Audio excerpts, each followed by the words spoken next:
नमस्कार दर्शक बंधु मु आज यही वीडियो रे आपण मानंकु कहिबाकू जाउछि पाउरुटी मालपुआ किपरि प्रस्तुत करंती। जदि आपण माने केही चैनल रे नुआ थांती चैनल को सब्सक्राइब करंतु एवं पाखरे आसुथिबा बेल आइकन टी उपरे प्रेस करी पुणी ऑल नोटिफिकेशंस उपरे क्लिक कर दियंतु। ताहेले एमिति जहा भी किछि नुआ नुआ रोसेई संबंधी वीडियो अपलोड करी सर्वप्रथमे आपण माने देखिबाकू पाई परिबे एवं चैनल को यथेष्ट मात्रा रे लाइक शेयर करबाकू मध्य भूलिबेनी। ताहेले चलंतु देखिनबा पाउरुटी मालपुआ किपरि प्रस्तुत करंती एवं एथिपाई कोन कोन सामग्री प्रथमे नेबाकू हुए।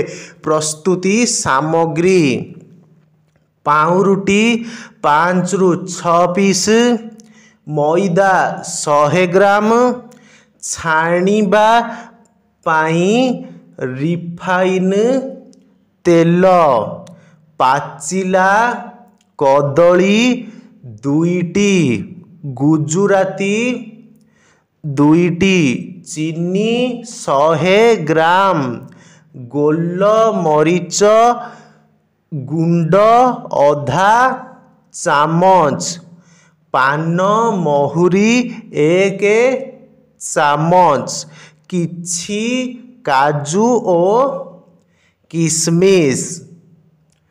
प्रणाली प्रथमे पाउरुटी को किछि समय पानी रे भिजाई रखंतु। एबे मैदा पाचिला कदली पकाई एकाठी भल भावे चकटी दियंतु।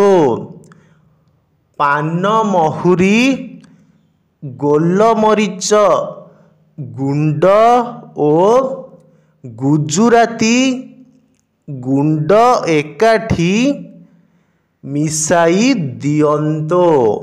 एबे कड़ेई रे तेल गरम करी एहाकू गोल गोल करी छाणी दियंतु।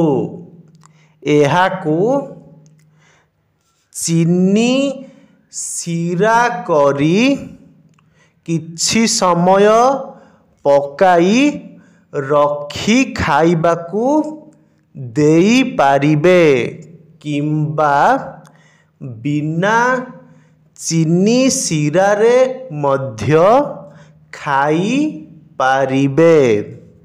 एहा उपरे काजू स्लाइस ओ किशमिश सजाई परसंतु।